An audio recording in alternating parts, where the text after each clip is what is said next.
wafashe inzara zawe uzihindura amabara, umusatsi wawe wawugize ubwoya we, ibitsike by'amaso biharuza inzembe, iminwa yawe myiza wayigize danje we, amatwi yari meza wongeraho yandi ngo imyenda ya kigabo wayigize iyawe we, yewe urindusha mu bandi we, nawe urindusha mu bandi we, urindusha mu bandi, ngwino usanga umwami Yesu akuruhure we.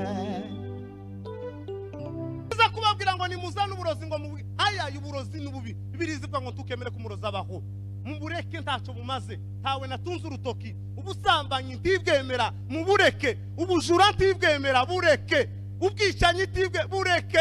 Kristo aracyagutegeye amaboko ngo abarinze kwizera kwabo ngo baradutegereje, ijuru ririmo bamagufuri bakidutegereje, baherutse gutabaruka abagabo bakoreye Imana, akaza ati cubahiro perezida w'igihugu agafukama ngo dusenge, aradutegereje ngo mutarahabwa izasezerano. Magufuri wa Yesu urikiwe utagira n'iduka, Magufuri wari uyoboye igihugu ngo arapfukama aramya Imana yo mu ijuru, nawe bari mu kukubwira ngo upfuka mukananirwa ntubwira na kete y'amagi ntayo ugira zireguzi. Imana iheze umugisha umaze kutugezaho ijambo ry'Imana, numvisha tubwiriza hejuru y'amashimwe. Ujye ubonye mu buzima uri umukristo utazushima gutakaje ikintu gikomeye, kandi Imana ishimwe yagukuye aho, natwe hari aho yadukuye, nawe wicaye hari aho yagukuye, tawo burica avuga imbere y'Imana. Mbere na mbere dushimiye ubuyobozi bw'itorero buduhaye umwanya kugira ngo tuvuge ijambo ry'Imana. Imana baheze umugisha. Ndashimira umuvandimwe, niwe wakunze cyane kugira ngo tubane hano, ntabwo nari muzi kuri telefone gusa, yambwiye kuko yambonye kuri YouTube yifuza kuko tugomba kubana. Nawe ndabigushimiye, Imana igweze umugisha. Shimiye n'abaje guterana bose, ndashimira pasiteri w'uyu wacu muri Kenya, ntabwo nari nzi ko ari hano, Imana igweze umugisha. Hari n'undi muvandimwe nawe nabonye iwacu Nairobi, nawe Imana igweze umugisha. Inshuti n'abavandimwe tutari duherukanye, ndabona shanga hariya, nawe nari maze iminsi tutabonana. Rero twese kuba Imana yaraturinze, Imana nihabwe icubahiro. Bwana sifiwe. Reka tuganire ijambo ry'Imana, minota pasiteri yampaye ndayikoresha neza kandi biraza kugenda neza cyane. Muririmbyi yaririmbye indirimbo ivuga ngo iyi si ya none ngo ikeneye amasengesho y'abera. Bwana sifiwe. Uzamure mikoro, mfite ijwi rigufi. Ngo iyi si ya none ikeneye amasengesho y'abera. Aravuga ngo hirya no hino ngo hari imbohe gutabaho. Bwana sifiwe. Tugeze mu bihe bigoye kandi bihe biruhije, kandi ibihe by'imperuka. Hari abantu bakicaye bategereje ngo imperuka hari isoneri bazavuza, cyangwa bategereje ngo hazabaho babitangaze kuri televiziyo. Zaratangajwe, dutegereje gusa umunsi umwe Kristo azohamagara izina ryawe ryanditse mu gitabo cy'ubugingo. Bwana sifiwe. Kubera kuko umuririmbyi yaravuze ngo iyi si iraducunda ngo idukubita hirya no hino, ikaturoza aha, ikatuzana muri ibi, ikatwinjiza muri ibi, kugira gusa ngo itifuza kuko tugera ku mugambi w'Imana.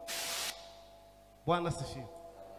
Ariko Imana ishimwe kuko abantu bagiterana, bakaza guterana, bakaza kumva ijambo ryayo, umuntu agahaguruka mu wiwe atakindi kimuzanye ari ukugira ngo avuge imbabazi z'Imana. Tudatinze rero reka dusome ijambo ry'Imana.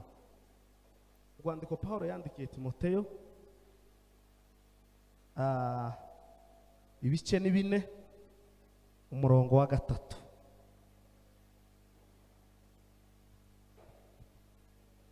Timoteyo wa kabiri ibice 4, umurongo wa 3. Haravuga ngo kuko igihe kizaza batazihanganira inyigisho nzima, ahubwo kuko amatwi yabo azaba barya yifuza kumva ibibanezeza.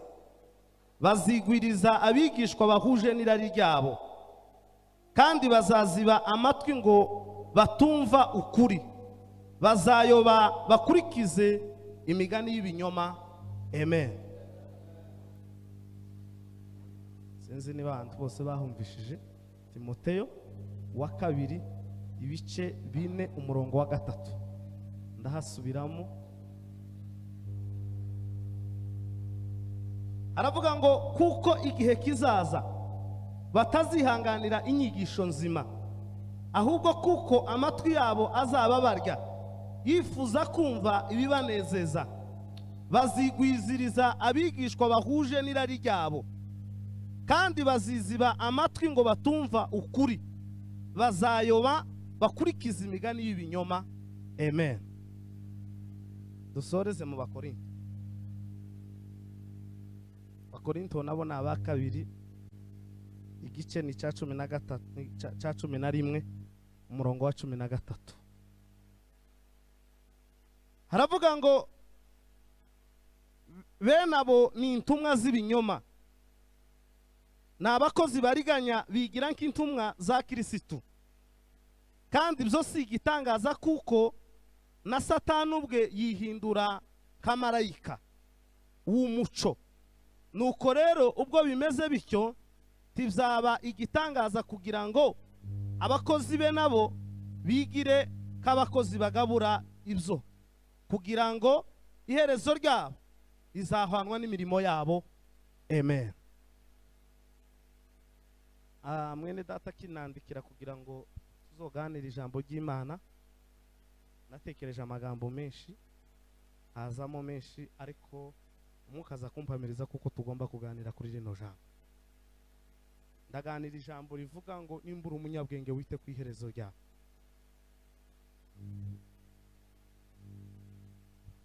Umutwe w'ijambo turi buganire uravuga ngo nimbura umunyabwenge wite ku iherezo ryawe. Hari umuririmbyi yararirimbye aravuga ngo umunsi w'urubanza nguraje, kandi ngo uwo munsi w'urubanza ngo uzahera mu nzu y'abizera. Aravuga ngo ese amaherezo y'abatizera ngo azaba yahe? Aravuga ngo icyamba ngafurufu nk'ubwo abakiranutsi, ngo n'iherezo ryanje rikazaba nk'iryawe. Tuseme amen. Icyamba ngafurufu nk'ubwo abakiranutsi, n'iherezo ryanje ngo rikazaba nk'iryawe. Paulo yandikiye hano Timoteyo, yari ko mwandikira mu bihe bya nyuma agira ngo amusezere, kuko igihe cya Paulo cyari cyegereje cyo gutabaruka.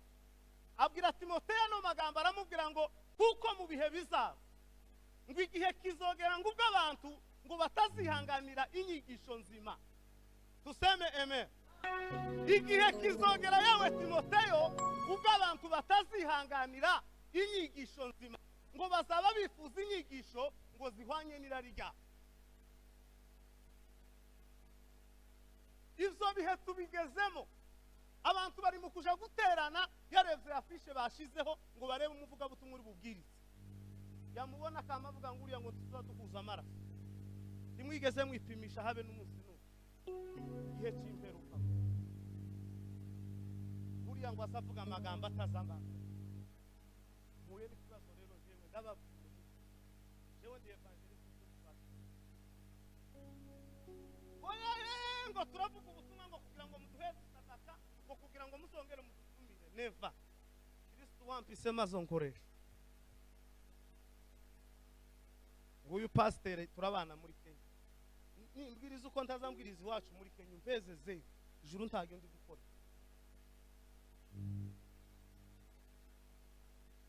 Arababwira ngo igihe kizoza abantu ntibazihanganira inyigisho nzima, ngo bazaba bihanganira ngo inyigisho ngo zihwanye n'irari ryabo.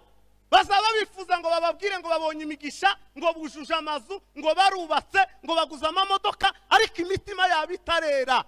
Umwanditsi Yesaya yaravuze ngo hazabaho inzira nyabagendwa izitwa iyo kwera no gukiranuka. Abanduye imitima ntibazayicamo. Nushaka uzogira imodoka zihenze, uzogira amazu menshi, uzogira ibikomeye, tuzoca muri iyo nzira pi ndaguhebuje hakiri kare nushaka uzigurisha.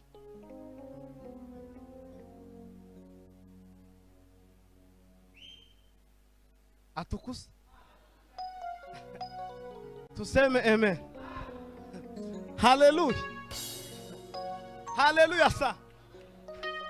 Ibihe bitugezemo, ibihe biraturuhije, ibihe ko biradukubita hirya, ibihe ko biratujana hano. Umuntu ari mu kuja gusenga kubera inyungu, umuntu ari mu gusengerwa kubera inyungu, umuntu ari mu kuvuga ubutumwa kubera inyungu, umuntu ari mu kuja ahandi kubera inyungu. Kristo si uw'inyungu. Kristo niwo tuzobonana muri Rembo Siyo.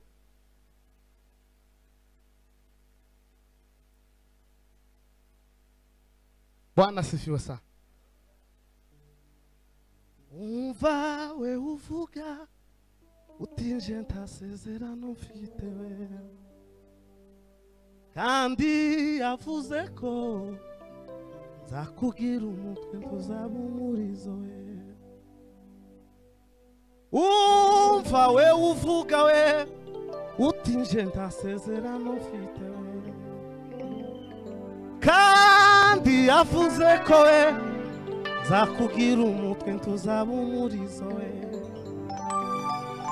Soma Bibiliya usenge cyane kandi wizerewe, amasezerano Imana yawe ngo azasohora we. Soma Bibiliya usenge cyane kandi wizerewe, amasezerano Imana yawe ngo azasohora we. Haleluya, amen. Imana yigeze kubwira umuhanuzi wayo Hoseya, iramubwira ngo genda ubwire ubwoko bw'Isiraheli ngo bwakabije ubusambanyi. Arababwira ngo ugende ubwire ubwoko bw'Isiraheli Hoseya we ngo bagende bahindukire bataye Imana, ngo ubusambanyi bwaragwiriye. Pawulo yabivuze neza, aravuga ngo bari mu gukora n'ubusambanyi ngo butarakora n'abapagani. Ugende ubwire ubwoko ngo bwongere bungarukire, ndacyafite imbabazi, ndacyafite imbabazi zo kugarura, ndacyafite imbabazi abakicikubita imbere yanje bakavuga ngo mwami imbabari uzobaki. Igihe kizogera tikizogera cyarageze mbamenyeshe ngo ubwo abantu batazihanganira inyigisho nzima bazaba bihanganira inyigisho ngo amatwi ngo azaba ari kubarya, ngo atifuza inyigisho nyakuri, ngo akeneye inyigisho zihwanye n'irari ryawe. Ayayi Kristo karaza.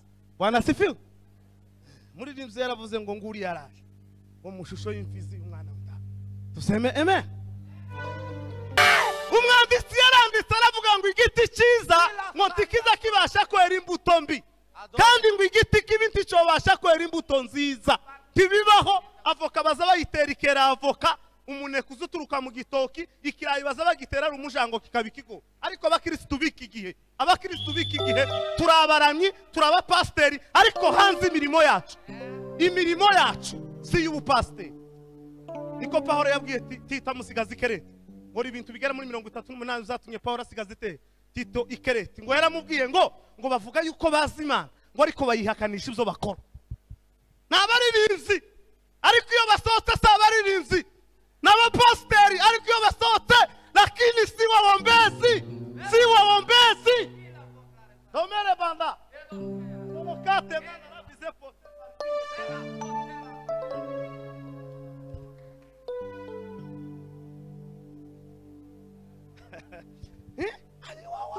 Gusa ngo baradutegereje ngo tuboneke ku gatuti, imirimo yawe itaziguhamya. Niba muri Kenya batampamya ku mukristo ko ndakora ubusa hano, natakaje umwanya w'ubusa, kuko Kristo ntazondebera ku gisozi, azabanza kundangiriza iriya naturutse.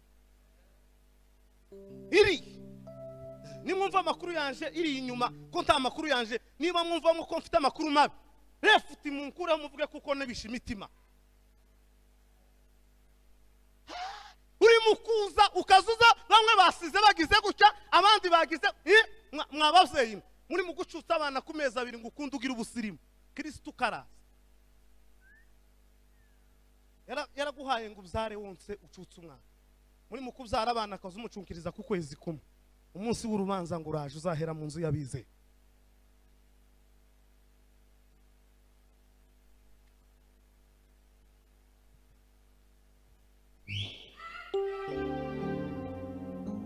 yarabivuze umuririmbyi aravuga ngo uyu mubiri ntuzigera unyugwa habe na gato, ngo ukorera ibikwiriye byose ariko ntuzunyugwa. Uzugurira amavuta ahenze ukagusaba ibyo kurya bihenze, wawugurira ibyo kurya ukagusaba ihuza ihenze, wawugurira ihuza ukagusaba ikirato gihenze, tuzunyugwa pi. Haleluya, hindukira Kristo karaza yewe ngo yeye ngo ko barakubwira guta erekeza niwe nzira y'ukuri n'ubugingo, ntawe uzaja kwa data atagize guta atamuja, abandi bararushwa n'ubusa.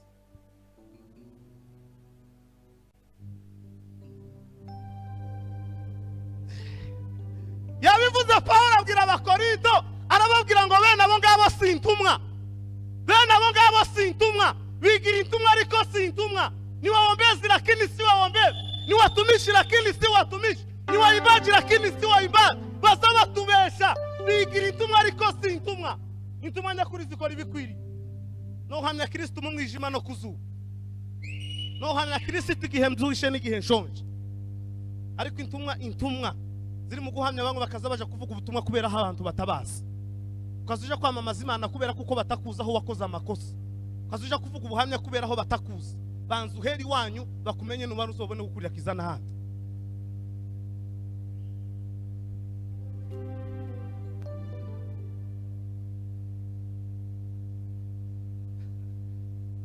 Imbura umunyabwenge wite ku iherezo ryawe we, imbura umunyabwenge wite ku iherezo ryawe we.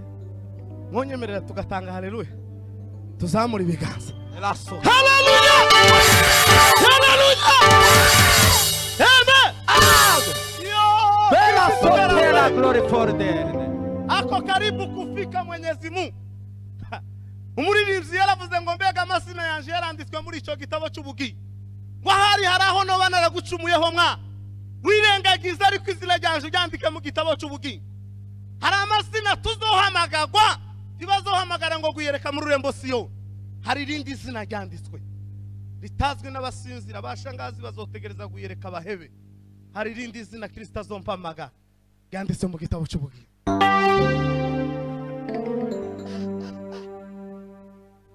Haleluya, tuseme amen.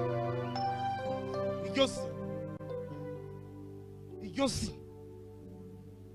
sijyo kandi azoryandika ku mutanda w'abantu bose bababe, namara yerekana imirimo yanje arekene gakorwa zanje zo.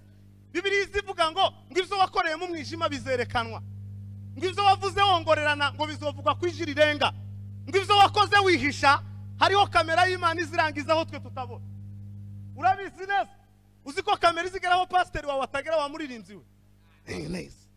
Nice. Hazoba televiziyo ingana.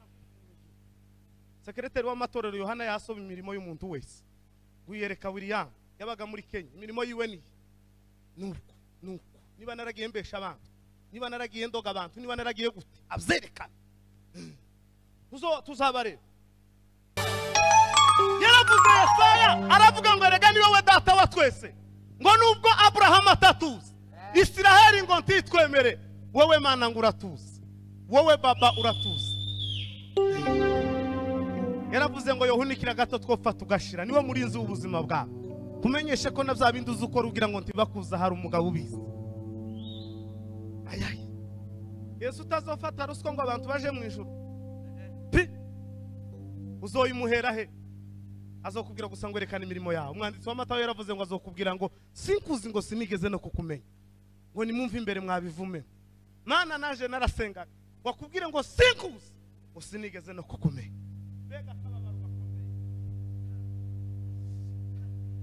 Wihute winjire, wihute winjire bigikunze, wihute winjire we, wihute winjire we, wihute winjire bigikunze. Wabukererewe, wabukererewe, wabukererewe bagakinga we, wabukererewe, wabukererewe we.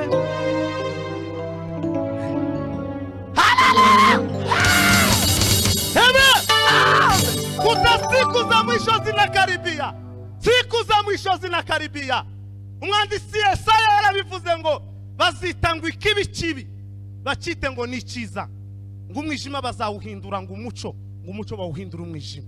Aravuga ngo ubonye ishano wowe ngo unyaga utaranyazwe, ubonye ishano wowe ngo uriganya batarakuriganyije, ngo ubonye ishano wowe ngo wihindura uko utaruri, ubonye ishano. Ziko karibu kufika. Yesu ashobora kuza ntarasubira iwanje nasize umugore n'abana, akanjana kuko ntazita ku mugore n'abana. Namwemeje Kristo, ndamubwira ngo ugomba kumukorera neza, kuko mu rurembo Siyoni sinzokujana, nta ruswa nzatanga, icampa gusa tukazabana mu rurembo Siyoni.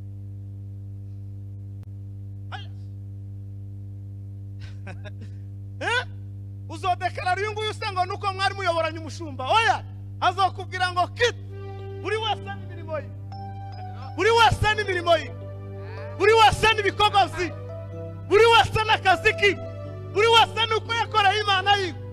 Nomere banda, somere banda la sotale. Kira bela dotela za. Buri wese azoba yikoreye ibyiwe ku mugongo. Yesu sifari ya grare. Mukirisitu ngo amaze kugera iwabo wabwenge na kamenyero nantagoye kana mutariganye, ngo bwari bwije bugorovye, ngo hakujya hari inyumba nziza, arambuka ngo ahura n'umugabo witwa Mukumirizi. Bimugoye cyane ngo yibaza ngo sararara hehe. Mukirisitu ngo aravuga ngo bumunyiriyeho nabuze iyo nerekeza, ko ndava mu mudugudu w'irimbukiro kerekeza ku musozi wa Sina. Bwana sifiwe. Mukumirizi ngo aramubwira ngo hirya imbere hari umukobwa witwa ngo nimwigengesera busa, aramubwira ngo genda umubaze niwe ukuyobora inzira nziza. Mukirisitu ngo agere kwa mwigengesera busa, aramubwira ngo muri nozo habamo abakobwa batatu, habamo umubaha Imana na Mwirizi na Nyirarukundo, ngo ariko kugira ngo winjire ngo birategwa n'imvugo yawe. Ariko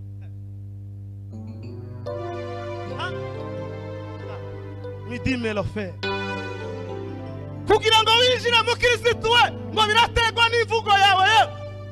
Igitabo cyarambwiye ngo Mukirisitu yabaye akivugisha mwubaha Imana ngo ibineza neza bimuzamukamo. Ngo babwira Mukirisitu ijambo rikomeye ngo baramubwira ngo iri joro ntituryame, ngo uratubwira iyo wawuva ngo tubwire niyo uri kwerekeza. Erega abagenzi nyakuri bazabamenyana.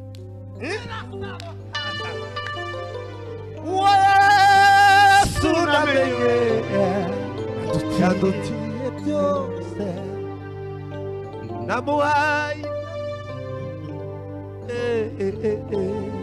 Utange haleluya papa.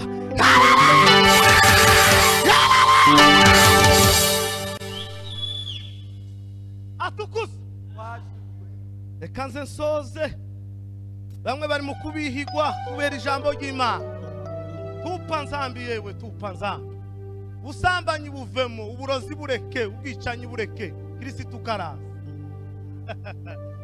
Ntibagushekerere ngo worora uburozi, tuburozi. Ntibagushekerere ngo worora ubusambanyi, reka ubusambanyi, reka ubuforoderi, Kristo karaza. Oya nituzivuga ngo bamwe barasohoka mu itorero, genda hanze hazoba imbwa n'abarozi. Kristo ashaka bakijwe n'abamumenye.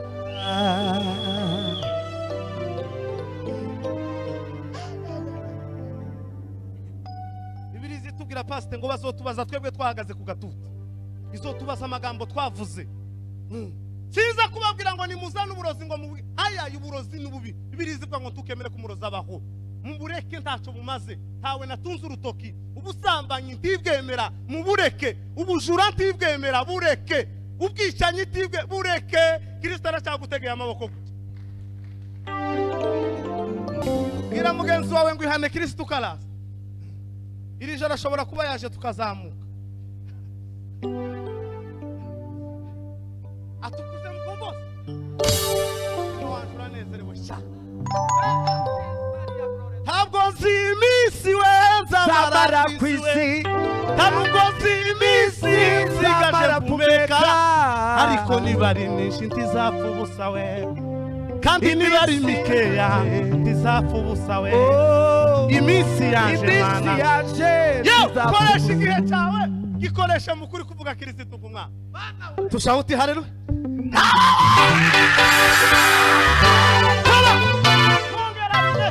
Solo banda tangolo banda sole marcaria forme de dira todela drare sade tonduru mesa daimoni mu izina rya Bwana.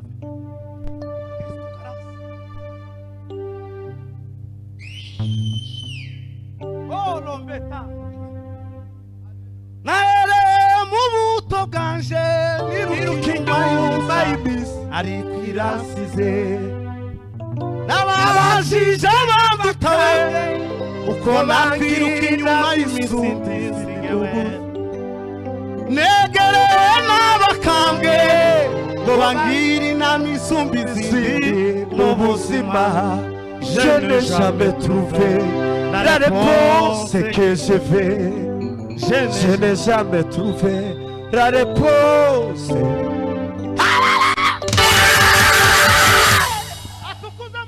Hallelujah, hallelujah, Yesu Kristo. Nabajije Bibiliya, igitabo nkunda cyuzuye amateka y'ukuri we. Hakurya y'Abarusi iwacu n'igozi cyarakaruhuka we. Nzaba ndi kuvuge n'umutwe w'ibihe, mpagaze mu gihe kitazashira, tuzabana na jambo, ampa ijambo, mvugira ijambo imbere ya jambo. Ariko tuzamura Imana ishobora. Urinde wowe utegerejwe na Ibrahimu, urinde wowe utegerejwe na Eliya ngo ntarahabwa ibyasezeranijwe, urinde wowe utegerejwe na Pawulo ngo ntarahabwa ibyasezeranijwe ngo ni wowe. Bibiliya y'igiswahili yita Eliya ngo ni nabii wa moto, ngo ni umuhanuzi w'umuriro, ngo aracyadutegereje. Yesaya niwe kapiteni w'abahanuzi bose, ngo ntarahabwa ibyasezeranijwe. Abandi ko turi kunguza hano ngo twabonye ngo twagize, hariho abahanuzi badutegereje. Intumwa Pawulo muri iri nzira ngo bamwe muri abonye amahirwe babaciye ibihanga, abandi ngo barundwaho amabuye, abandi batweka ngo mu ngunguru z'amavuta. Baradutegereje ngo ntibaragira ngo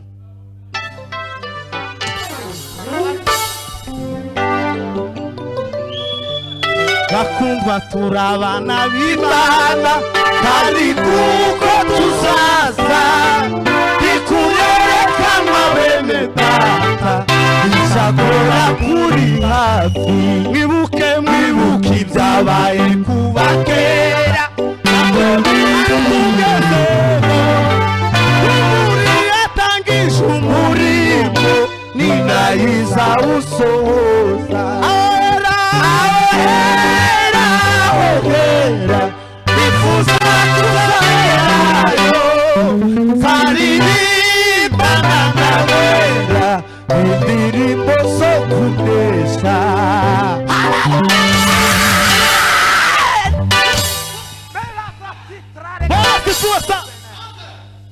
Ariko ijuru ritegereje irahumuye. Muri iri nzira yaravuze ngo hari ibihume byahumiye isi, ngo barinze kwizera kwabo ngo baradutegereje. Ijuru ririmo ba Magufuli bakidutegereje, baherutse gutabaruka abagabo bakoreye Imana, akaza ati cyubahiro perezida w'igihugu agapfukama ngo dusenge. Aradutegereje ngo mutarahabwa izasezeranije. Magufuli wa Yesu uriki wewe utagira n'iduka. Magufuli wari uyoboye igihugu ngo arapfukama aramya Imana yo mu ijuru, nawe bari mu kukubwira ngo upfuka mukananirwa ntugira na keti y'amagi ntayugira zireguzi. Daniel umwanditsi wa komanteri yaranditse ngo niyo mugabo wirorosha ikiringiti gihumeka aracyadutegereje. Yirorosha intari ikiringiti gihumeka, nta mukobwa uragitahana habe n'umwe, nta uratahana mu biribyo birongorana pe. Ariko umugabo Daniel Mana we fasha umutima wanjye usome. Haleluya Yesu Kristo. Igihe kizogera abantu bari mu kumuneze, igihe kirageze. Oya ngo tubabwire ngo murabyaye, ngo mubyaye amahasha, ngo mugize gute. Kubyara ni Kristo yaravuze ngo mugende mwororoke, ko none muri mukumara mukifungisha. Tuba hano tumuraga ngo twataramye Imana yonanirwa kwerekana. Ubu nyine noza kugira icyawe ni ariko icyo cyo cyonyura umutima. Cyambere nuko tupfa nzambi tibyahaha Kristo akumurike. Konezerwa abantu bangana gutya, umugwayi akagera hano twiyejeje imitima tukamurambiraho ibiganza akareka gukira. Ntibishoboka. Habe ni ipopo yo muri Ethiopia twori hamagara gatuka hano. Kristo siga ifungwa afite imbaraga zikiye, n'umunyembaraga. Yabwiye Gideon ngo genda uko imbaraga zawe zigira zingana. Haleluya. Atukuz. Haleluya.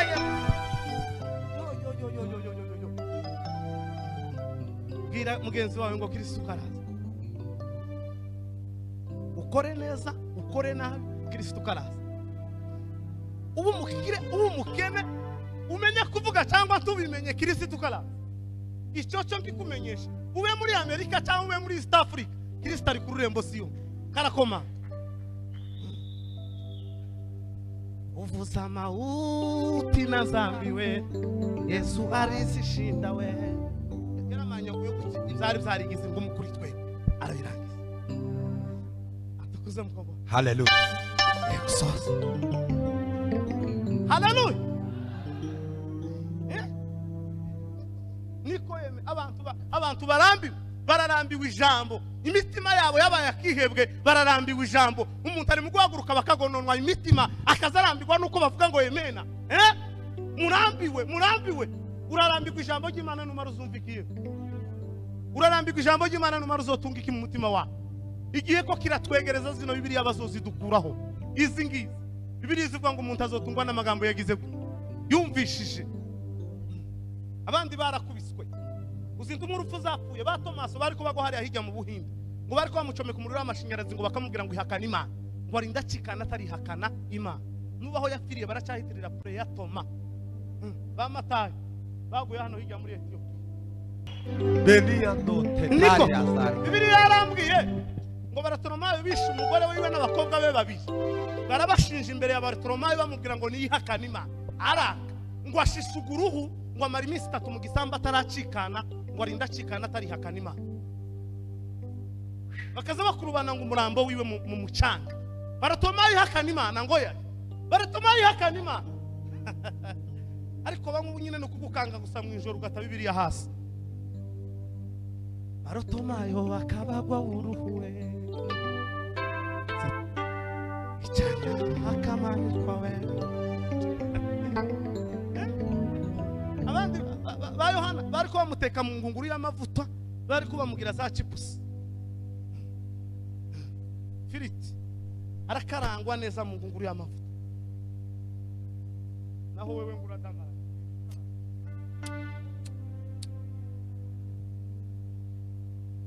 Stefa ubamuteye amabuye gucya ngo abona kuko ijuru rimukingukiye. Arangiza ngo ururembo Siyoni ngo babwira ijambo rikome. Barababwira ngo Imana ibabarire kuko mutazi icyo mukoze. Munyishije mu rurembo Siyoni. Kandi gakujya mu bamuteye amabuye Pahoro yarari. Yarakiri Sawuli ngo yaratarakira agakiza. Ni nabwo yerekeje mu nzira ije Damasiko. Mwuka w'Imana aramugendera aramubwira ngo Sawuli wewe niga. Pahoro aravuga ngo karame mwa. Urandenganya ufite ikihe kibazo? Ngo yarahumye amara iminsi 2 ku musaza Gamariyeli ni wamusengeye arahumuka. Utekereze kumva nkawe uracyategerejwe na Pahoro muramuzi. Yari umugabo wari wariza pana wa finya. Bibiliya ivuga ngo yaragira doctora 3 z'ubucamanza. Niho yavuze rira jambo aravuga ngo bizarinda mukuri jewe nabihinduye iki igihombo. Bitamo gukorera Yesu. Mutumwa zose zabayeho ntabarusha Pahoro ubwenge. Habe na Dr. Luka yari munsi yiwe. Baranaba yari munsi yiwe. Kuko ngo nibo bagabo babiri gusa bageze bandika Bibiliya mu Kiroma bakayisobanura mu Kiyuda. Abandi bose bare nyuma yiwe. Ariko ngo izarinda mu yabigize iki? Arinda niwo mugabo wapfuye adashatse kubera urukundo akunda Imana. Wewe uzi urukundo akunda Imana ngo nugo yokunda umugore. Abagabo bamwe bafite nk'abagore 8, abandi iriya mu ntara, abandi mu bindi bihugu. Bazerekanwa kuri wa munsi. Bazerekanwa. Bazerekanwa. Yesu Kristo kucyaza guhamagara abagore babandi bakujinye. Abana bazari iriya higa tutazi. Bas. Rinye guca ku murongo bazikwana.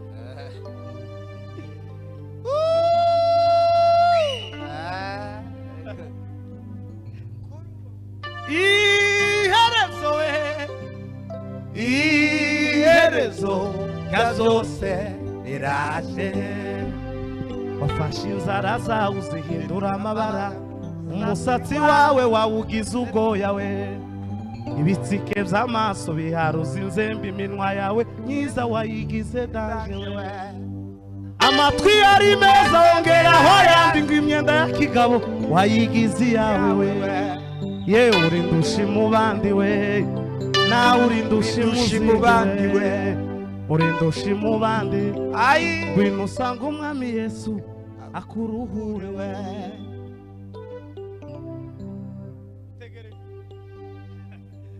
Ufite umugore mwiza arambara akabego ariko namwe mwabuze amahoro we. Ufite umugabo mwiza arambara akabego ariko namwe mwabuze amahoro we.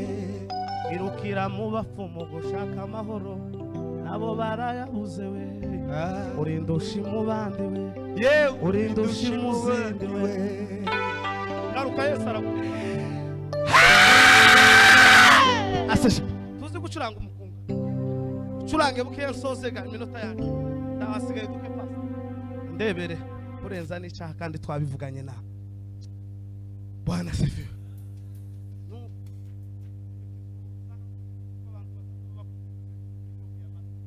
Akeneye ibisharira bihwanye n'irari ryabyo. Umukabutumwa Yesu yangiriye neza imukugenda ino hirya n'ihinga ibintu ndimukubona Hallelujah.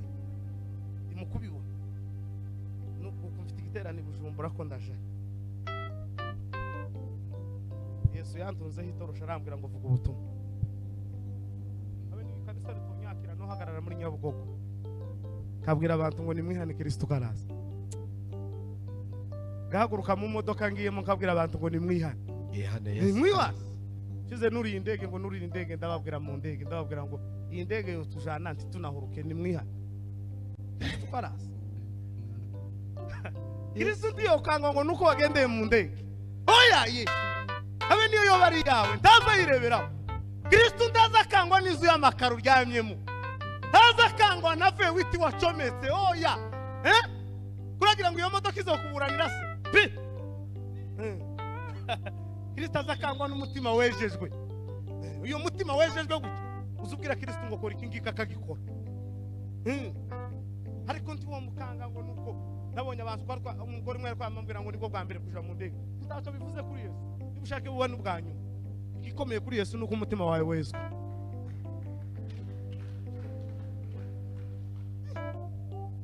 Tugiye tuvugira Imana tuzoza tuzurira zitibuke twongere dupandizi abanebwe bange gukizwa ariko bazishura